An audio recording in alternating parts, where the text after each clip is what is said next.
Hello everyone. So in today's video, we are going to go over the paper titled Supervised Learning of Universal Sentence Representations from Natural Language Inference Data.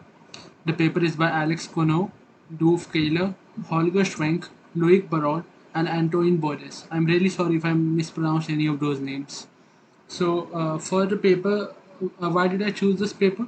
So in one of the previous videos, we covered task 5 of the SemiVal 2019 challenge, and so the SemiVal 2019 conference. And in that conference, one of the papers, the winning papers, used different sentence encoders. And one of the sentence encoders which they used was this InfoSent sentence encoder by Facebook Research. And this is the paper which introduced it. So in today's video, we're going to go over the paper and also see its implementation as well. So the implementation is pretty easy to do. You don't need to do anything, to be honest. You just need to clone the repository or download it as a zip file. So a simple git clone command. After that, just go to that folder, run these commands, and run these commands. And after that, you can just open the ipynb file as a Jupyter notebook, and like I've already set that up for here. So let's just start with the paper and then we'll see it in action as well. Alright, so as you can see, all of them are from Facebook AI Research, and one of them is from LIUM. Alright, so the abstract. Many modern NLP systems rely on word embeddings previously trained in an unsupervised manner on large corpora as base features. Efforts to obtain embeddings for larger chunks of data, such as sentences, however not been so successful. Yep, so you need embeddings for the sentences, and you don't know which dataset you're going to use it with. So you need a general trained embedding. So it is trained on a large corpora, and it gives some good baselines. So several attempts at learning unsupervised representations of sentences have not reached satisfactory enough performance to be widely adopted. So in this paper, we show how universal sentence representations trained using the supervised data of the Stanford Natural Language Inference datasets consistently outperform unsupervised methods like skip thought vectors on a wide range of transfer tasks. So they're going to train over this dataset and compare them with other vectors.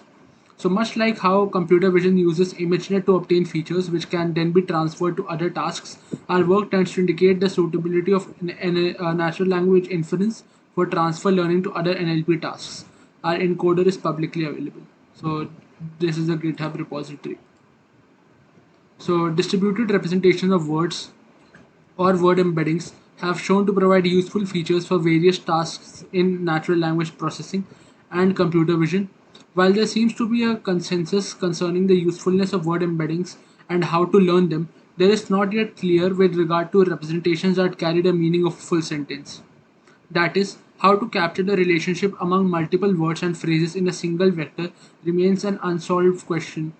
So basically, what they're saying is uh, these word embeddings and word vectors have shown their significance in uses, and almost everyone agrees that they are useful, and there are like pre-established ways on how to learn them. But the problem is there is not much work in how to model multiple words in a single vector.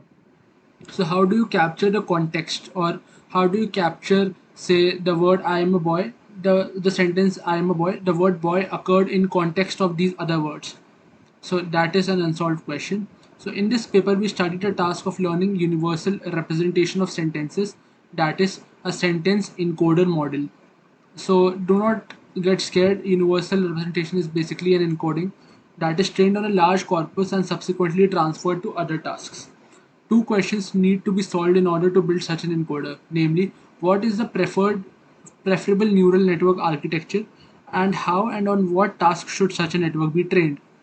So, of course, to build a neural network, you must first decide the architecture, and then you must also have a training method. So, following existing work on learning word embeddings, most current approaches consider learning sentence encoders in an unsupervised manner like skip thought or fast send. However, we investigate whether supervised learning can be leveraged instead. taking inspiration from previous results in computer vision, where many models are pre-trained on ImageNet before being transferred. So we compare sentence embeddings trained on various supervised tasks and show that sentence embeddings generated from models trained on natural language inference tasks reach the best results in terms of transfer accuracy. We hypothesize that the suitability of NLI as a training task is caused by the fact that it is a high level understanding task that involves reasoning among the semantic relationships within sentences. Alright. So basically what they're saying is most existing work used an unsupervised approach, but they have also tried to incorporate supervised approaches. So what exactly is supervised learning? So let's just have a visual for that. So when you search for supervised learning, you are going to tell the model what that is as well.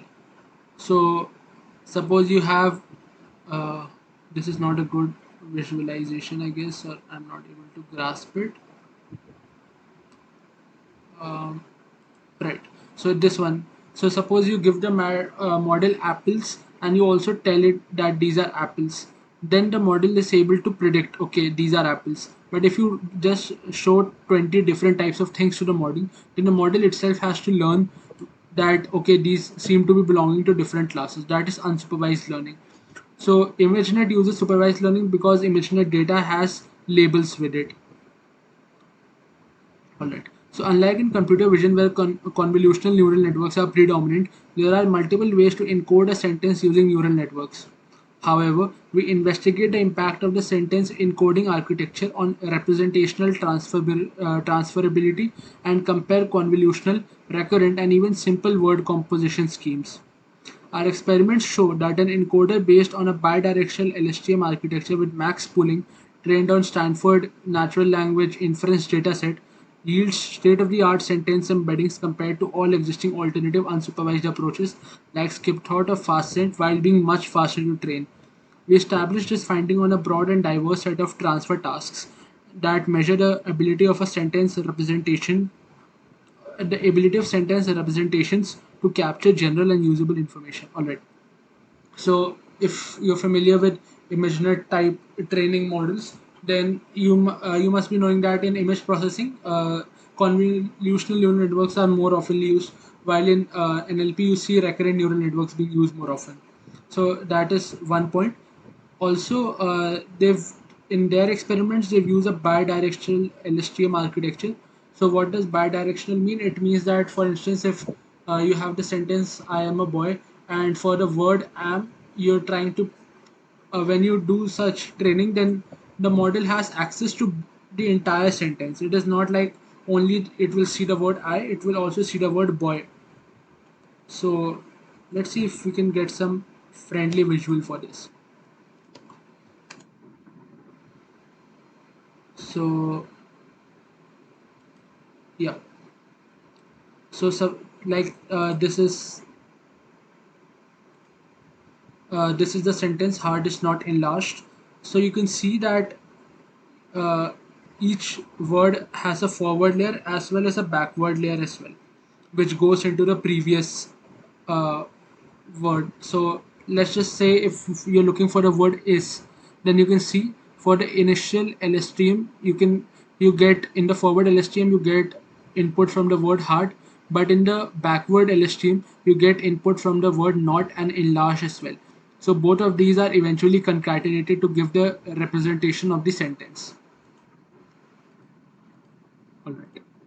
So they've used this data set. So do not get intimidated by these names. These are just simple data sets. So if you can just Google this up as well, you'll see that this is nothing too difficult, uh, something like that. This is just a corpus of data sets.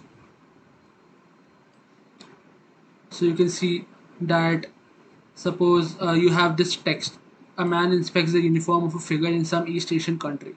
So this is just a normal sentence which you could see anywhere. These sentences are not anything out of the world or something. So these are just this is just a data set. So the related works for this paper. So transfer learning using supervised features has been successful in several computer vision applications Striking examples include face recognition and visual question answering, where image features trained on ImageNet and word embeddings trained on large unsupervised corpora are combined. Alright, so they've said that in these papers they got success. So in contrast, most approaches for sentence representations are unsupervised, arguably because the NLP community has not yet found the best supervised task for embedding the semantics of a whole sentence. Another reason is that neural networks are very good at capturing the biases of the task on which they are trained, but can easily forget the overall information or semantics of the input data by specializing too much on these biases. So let's just break this sentence by sentence. So why is unsupervised learning still the way to go? Because the NLP community did not at this point have a very good task to use supervised learning for. Another reason, because neural networks capture biases quite quickly in the dataset, but this can lead to overfitting as well. So the model can be specially trying to cater to that bias. So learning models on large unsupervised tasks make it harder for the model to specialize. So Litvin and Wolf showed that co-adaptation of encoders and classifiers when trained end-to-end can negatively impact the generalizing power of the image features generated by an encoder. They propose a loss that incorporates multiple orthogonal classifiers to counteract this effect. So in this paper, they showed that when encoders and classifiers were trained and they were co-adapted, then it reduced the generalizing power. So it would be performing good on the training set, but when tested on the testing set, it would perform pathetically. So then they had all these classifiers. So I've never gone through this paper, so I'm not sure what these classifiers are. But if you're interested, you can just go and look up these things as well. So recent works on generating sentence embeddings range from models that compose word embeddings to more complex neural network architectures. So skip-thought vectors propose an objective function that adapts the skipgram model for words to the sentence level. So skipgram model is nothing special, it just captures word. So skipgram model.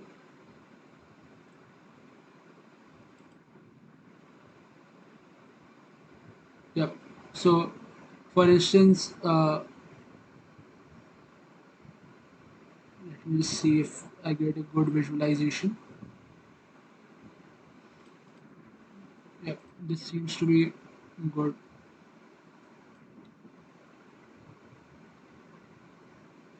Right. So skipgram is one of the unsupervised learning techniques used to find the most related word for a given word.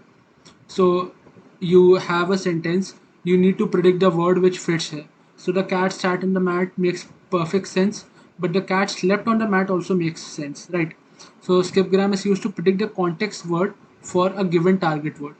So it is the reverse of the bag of word algorithm. So target word is an input while context words are output. So as there is more than one context to be predicted, which makes this difficult. So basically, you have one word as input and then you have an entire context as output. So when you give the input to be sat and the predicted words are the cat and on the mat, or you give the input to be slept and the output is same would also make sense, but other outputs can also make sense. All right. So by encoding a sentence to predict the sentences around it and using features in a linear model, they were able to demonstrate good performance on 8 transfer tasks. They further obtained better results using layer norm regularization of their model and showed that the task on which sentence embeddings are trained significantly impacts their quality. So, in addition to unsupervised methods, they include supervised training in their comparison, namely on machine translation data using the WMT14 English, French, and English German pairs, dictionary definitions, and image captioning data from the COCO dataset. These models obtained significantly lower results compared to the unsupervised skip thought approach. So, this is one reason why people weren't using supervised methods because supervised methods were performing poorly. Recent works has explored training sentence encoders on the SNLI corpus and applying them on the SICK corpus, either using multitask learning or pre-training. The results were inconclusive and did not reach the same level as simpler approaches that directly learn a classifier on the top of an unsupervised sentence embeddings instead. So, to our knowledge, this work is the first attempt to fully exploit the SNLI corpus, For building generic sentence encoders, as we show in our experiments, we are able to consistently outperform unsupervised approaches even if the model are trained on much less but human annotated data. So I guess this was pretty self-explanatory, and I discussed this last one as well. So let's have a look at the approach which they use. This work combines two research directions which we describe in what follows. First, we explain how the NLI task can be used to train universal sentence encoding models using the SNLI task. We subsequently describe the architectures that we investigate for the sentence encoder, which in our opinion cover a suitable range of sentence encoders currently in use. Specifically, we examine standard recurrent models such as LSTMs and GRUs, for which we investigate mean and max pooling over a hidden representations, a self-attentive layer that incorporates different views of the sentence, and a hierarchical convolutional network that can be seen as a tree-based method that blends different level of abstraction. So this might seem intimidating, but essentially what they're saying is we tried all of this stuff and we were comparing it on what we predicted to what we predicted. So basically they created a data set, then they used all of these models and then they tried to find the best model. So the natural language inference task, so it has 570,000 human generated English sentence pairs manually labeled to categories entailment, contradiction, and neutral. So it captures natural language inference. So entailment means one sentence follows the other, contradiction means they contradict, and neutral means they are not related. So we hypothesize that the semantic nature of NLI makes it a good candidate for learning universal sentence embeddings in a supervised way. That is, we aim to demonstrate that sentence encoders trained on natural language inference are able to learn sentence representations that capture universally useful features. So basically what they're saying is this will not be specific to that dataset, but this can be extended to an unseen task as well. So we'll come back to this figure once we see that in the text. So models can be trained on SNLI in two different ways. So sentence encoding based models that explicitly separate the encoding of the individual sentences, and joint methods that allow to use encoding of both sentences to use cross features or attention from one sentence to the other. So these are the two different schemes for training. So in one you separate out the sentences essentially, and in the second you keep context from all the sentences. So since our goal is to train a generic sentence encoder, we adopt the first setting. So this, I guess, what they're trying to say is that it should not be dependent on the other sentences uh, lying around it. So as illustrated in Figure 1, a typical architecture of this kind uses a shared sentence encoder that outputs a representation for the premise U and hypothesis V. So you give the premise and you get the give the hypothesis input, you get a representation for both of them, and then you pass them through fully connected layers and then a three-way softmax to get the three different classes. So once the sentence vectors are generated, three matching methods are used. So one is concatenating, so you just combine U and V.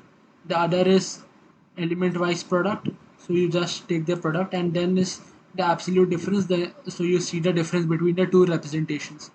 The resulting vector, which captures information from all of these, is fed into a three class classifier. Alright, so I guess it's pretty easy to understand. You have the premise input as a vector, then you have a hypothesis input as a vector, then it is these three values are computed from it, and then finally it is passed through fully connected layers and a three-way softmax. So basically converting it into three classes. So sentence encoder architectures. A wide variety of neural networks for encoding sentences into fixed size representations exists, and it is not yet clear which one best captures generic useful information. We compare 7 different architectures: standard recurrent encoders with either LSTM or GRU, concatenation or hidden or last hidden states of forward and backward GRU, bidirectional LSTM with either mean or max pooling, self-attentive network, and hierarchical convolution networks. So we don't need to memorize these are all section titles. So our first of all they tried LSTM and GRU. So our first and simplest encoders apply RNNs using either LSTM or GRU as in sequence to sequence encoders. So for a sequence of words, the network computes hidden representations, and with the hidden representation, a sentence is presented by the last hidden vector h of t.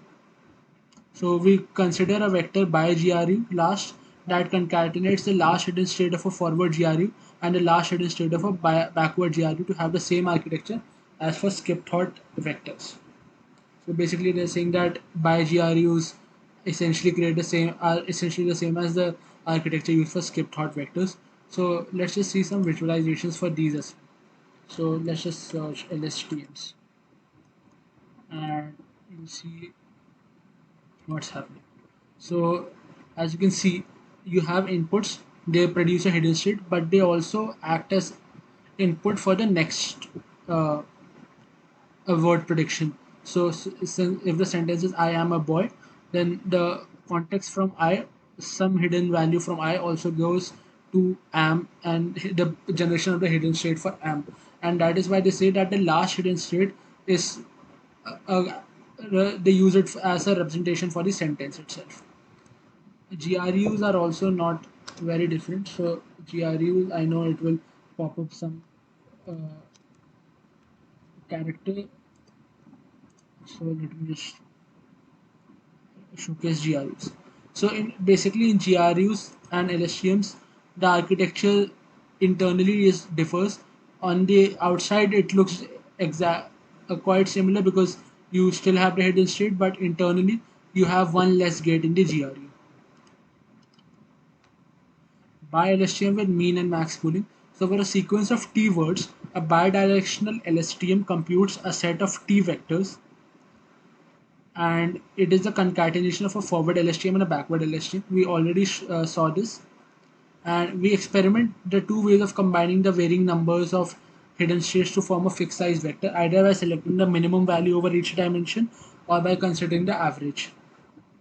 And so they tried max pooling, in which they took the maximum of each hidden state, and they also tried average pooling, which is mean pooling. Finally, we come to self-attentive networks. The self-attentive sentence encoders use an attention mechanism over the hidden states to generate a representation U of the sentence as follows. So the match is complex, but self-attention basically means that it brings context from all the words in the sentence. So if I have attention layer, is there a good visualization for the attention layer? Yeah. So this is the sentence. The animal didn't cross the street because it was too tired. So for this word, it you can see the word animal, the word d. These are darker, so these have more context. While words say because does not give any significant context here. All right. So uh, these are fed to a fine transformation which output a set of keys. The alpha I represent the score of similarity between the keys and a learned context query. The weights are used to produce the final representation U, which is a weighted linear combination of the hidden vectors. So I'm not going to go exactly into all of this. There are lots of good blogs which are discussing this paper already, and this is not something which I'm going to cover in this video.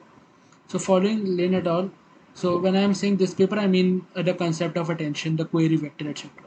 So following Lane et al. 2017, we use a self-attentive layer with multiple views of the input sentence so that the model can learn which part of the sentence is important for the given task. So you have four context vectors which generate four representations that are concatenated to get the sentence representation. So at first, when I started studying NLP, I was really shocked on how they just concatenate everything, or in deep learning as well. Does it even make sense? But it does at some point. So it gives good results, and these are hidden representations. They are not exactly the sentence itself, but they capture information about the sentence. So that is why it makes sense to use this. So hierarchical coordinate, one of the currently best performing models on classification tasks is a convolutional architecture termed ADASCENT, which concatenates different representations of the sentences at different level of abstraction. Inspired by this architecture, we introduce a fast version containing four convolutional layers. At each layer, a representation UI is computed by max pooling over the feature map. So you can, if you remember, we had network, and in the network, essentially what they're saying is they're doing max pooling for each of the hidden layers, and for each of, and then they're computing the vector through that. So the representation using the max pooling outputs. So the final output concatenates all of this. Then the training details. For all models trained on SNLI, we use SGD. SGD is essentially stochastic gradient descent with a learning rate of zero point 0.1 and a weight decay of 0.99. At each epoch, we divide the learning rate by 5 if the dev accuracy decreases. We use mini batches of size 64 and the training is stopped when the learning rate goes under the threshold 10 to the minus 5. For the classifier, we use a multi-layer perceptron with one hidden layer of 512 hidden units. We use open source glove vectors as fixed word embeddings. Alright. So evaluation of sentence representations. Our aim is to obtain general purpose sentence embeddings for a broad set of tasks. To evaluate the quality of these representations, we use them as feature of interval transfer tasks. So basically, they feed it into another network to see its performance. So we constructed a sentence evaluation tool called SentEval to automate evaluation on these tasks. The tool uses Adam to fit a logistic regression classifier with a batch size of 64. So C is the number of classes, N is the number of samples.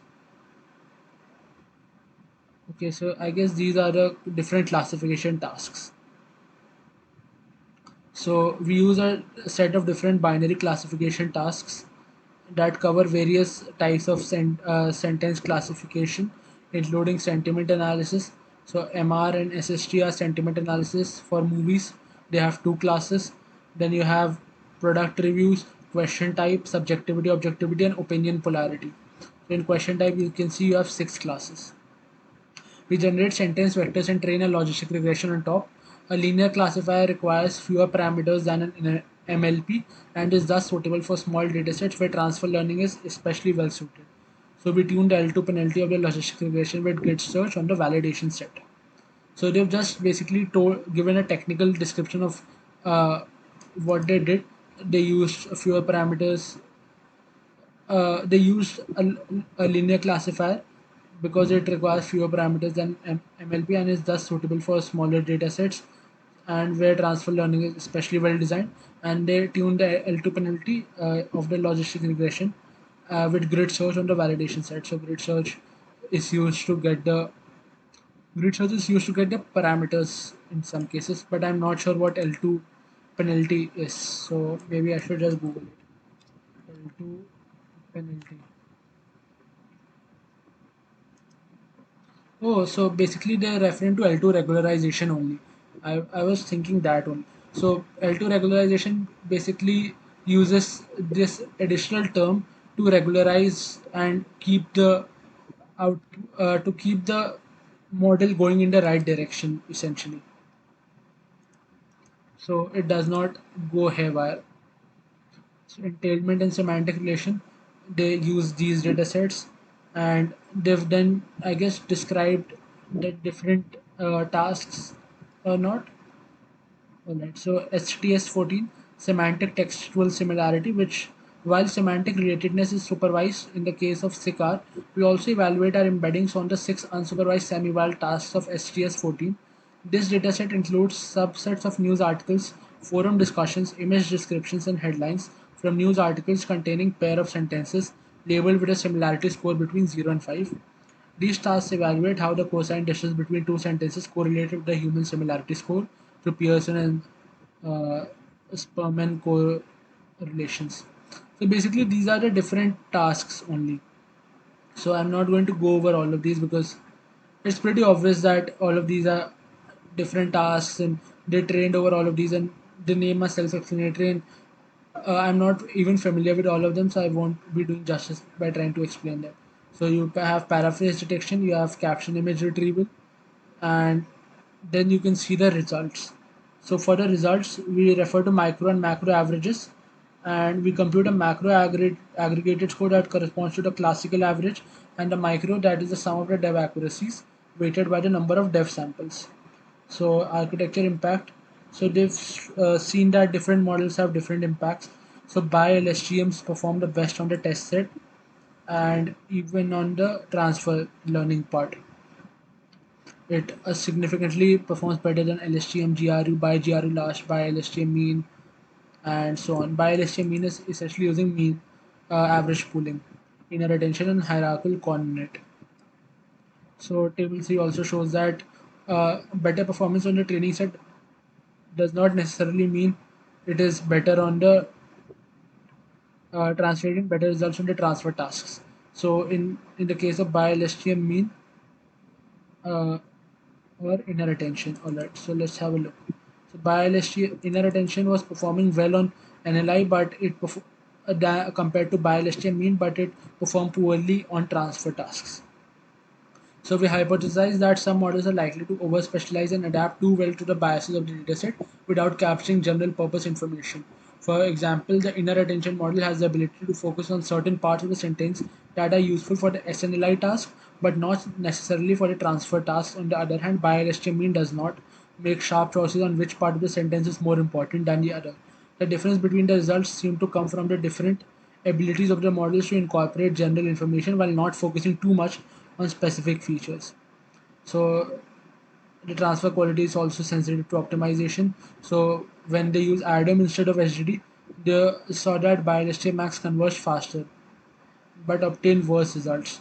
So of course everything has a role to play, but that is a problem. You don't really get very good explanations, so you get some hypotheses but no one is exactly sure why something is happening or why exactly something is not performing as expected. They then speculate answers. So for different, they then try different embedding sizes as well, since it is easier to linearly separate in high dimension, especially with logistic regression. It is not surprising that increasing embedding size leaded to increased performance for almost all models. However, this is particularly true for some models. So for some models, uh, alright, so these are the transfer test learning tasks on different architectures using different things. So skip thought, using BILSTM Max and so on. So you can see BILSTM Max is performing well on almost all of them. So now we have the task transfer. So we report in table 4 the different architectures are trained and they also showcase the results. Then they've just mentioned the different types of models they coupled, and then they compare with skip thought. So the best performing sentence encoded to date is the skip thought language LN model, which was trained on a very large corpora, and we are consistently outperforming the results obtained by skip thought vectors. And then they've just mentioned by how much and using which architectures. So our findings indicate that the model trained on SNLI obtains much better overall results than the models trained on other supervised tasks. And it is worth noting that SST is smaller than NLI. Our representations constitute higher quality features for both classification and similarity tasks. Our explanation is that the natural language inference task constrains the model to encode the semantic information of the input sentence, and the information required to perform NLI is generally descriptive, discriminative, and informative. So basically what they're saying is NLI are the supervised training model is performing much better than the unsupervised training models which were dominating till this point. Then they've just shown how it can adapt to different domains. So for the SIG task you have SIGR, SIGI and all of these, where also it is adapting quite well. So the reason is they hypothesize that since our embeddings already contain the information and that learning only the classifier limits the number of parameters learned on the small out-domain task. So classification, image retrieval, image caption retrieval results. So you can see they get a better result, and this claims that pre-trained representations such as resonant image features and the sentence embeddings can achieve competitive results compared to features learned directly on the objective task. And then you have the multi-genre NLI. So the multi-NLI corpus was recently released, and it has more coverage. So you have 10 different genres of well spoken English covering most of the complexity of the language. And they tried the model on both of them. You observe a significant boost in performance overall compared to the model trained only on SNLI. So when they trained it on multi NLI as well. So as you can go back and see, when they involved A11 NLI, they got uh, quite good results, the best results. And so this is probably because it is much more diverse. So our model even reaches adjacent performance on CR, suggesting that having a large coverage for training data helps generate better visualizations. On semantic textual similarity, STS14, we also compete with PPDB based paragram phrase embeddings with a Pearson score of zero point 0.7. Interestingly, on caption related transfer tasks such as COCO, sentence encoders, or other genres, it does not degrade the performance compared to model trained on only SNLI, which confirms the generalization power of our embeddings.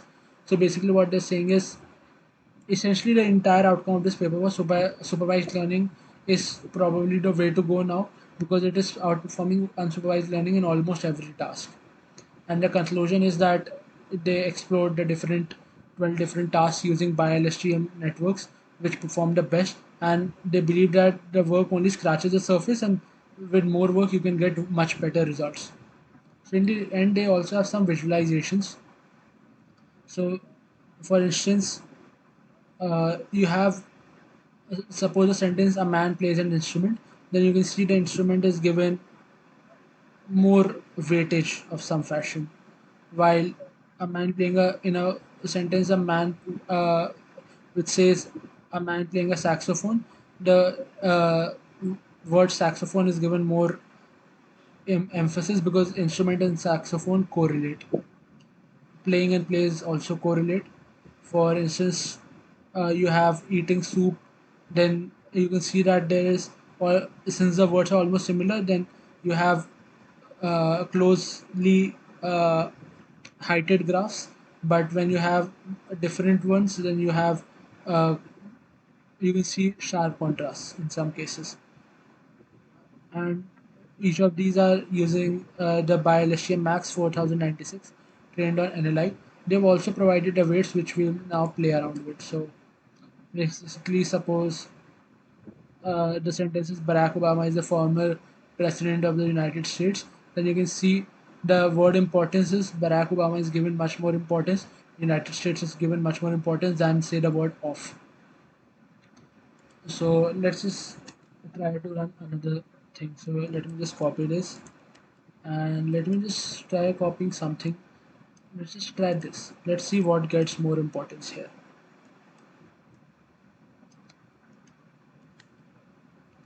You can see inference corpus, these words are getting more importance.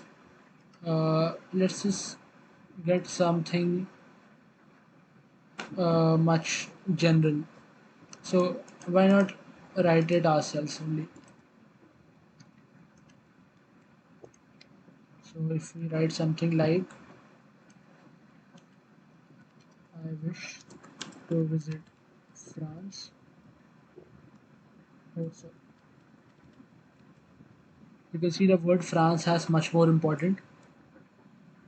Let's try another example. I wish to visit.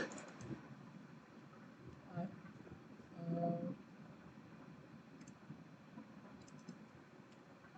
I wish to buy a gaming computer. I really do. So you can see the word gaming and computer have much more importance in the sentence. So up here they're opening the model and then getting stuff. So I'm not going to cover how that works, and I'm not exactly sure also how that is working. But towards the end you can see that it is working quite well. So thank you guys for tuning in, and see you guys the next time. And hope you like this video. Thank you.